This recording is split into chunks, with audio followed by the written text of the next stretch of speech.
श्रीराम समर्थ.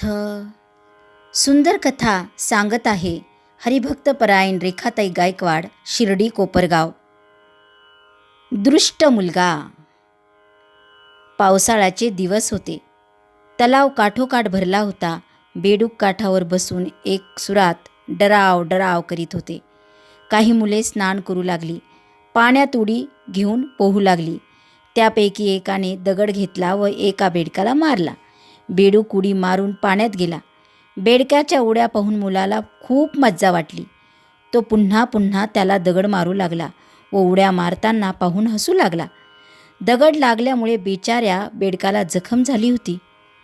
त्याला जर माणसाची भाषा बोलता आली असती तर त्याने मुलाला खात्रीने विनंती केली असती आणि कदाचित त्याला शिव्यासुद्धा दिल्या असत्या. पण तो बिचारा काय करणार? दगड लागताच प्राण वाचविण्यासाठी तो पाण्यात उडी मारे. दुःख सोसण्याशिवाय त्याच्याजवळ काही उपायच नव्हता. अशा प्रकारे खेळत बेडकांना दगड मारणे, किडे, मुंगळे, फुलपाखरे यांना त्रास देणे किंवा त्यांना मारून टाकणे हे मोठे पाप आहे, हे त्या मुलाला माहीत नव्हते.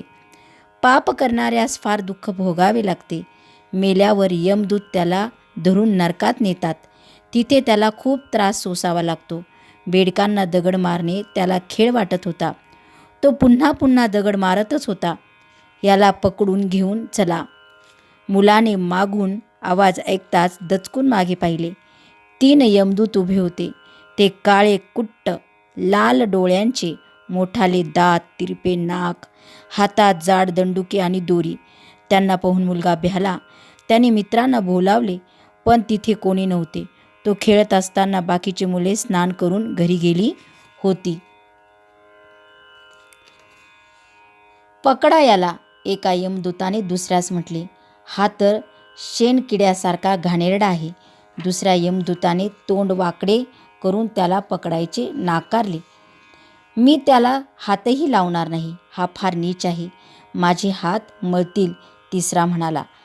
तर मग याला दोरीने बांधून फरफडत घेऊन चला, पहिल्याने सल्ला दिला. मुलगा हे सर्व ऐकत होता. त्याचा जणू जीव निघून चालला होता.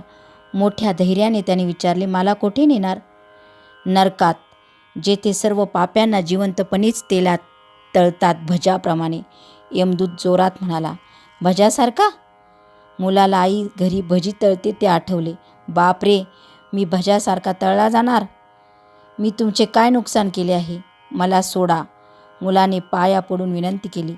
तू पापी आहेस, तू मोठा नीच आहेस, पण यापुढे जर कधी पाप करणार नसील तर सोडून देऊ. मोठा यमदूत म्हणाला, मी शपथ घेतो, कधी पाप करणार नाही. त्याने विचार न करता दोन्ही कान पकडून प्रतिज्ञा केली. यमदूत ताबडतोब गुप्त झाले. मुलगा धावत धावत घरी आला.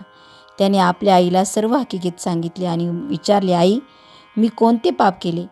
आई म्हणाली, बाळ, निरपराध बेडकांना मारून तू मोठे पाप करीत होतास. कोणाही निरपराध्यास दुःख देणे महापाप आहे. परपीडा सम नाही अधमाई. दुसऱ्याला दुःख देण्यासारखा दुसरा अधमपणा नाही. जानकी जीवन स्मरण. जय जय राम. श्रीराम जय राम, जय जय राम.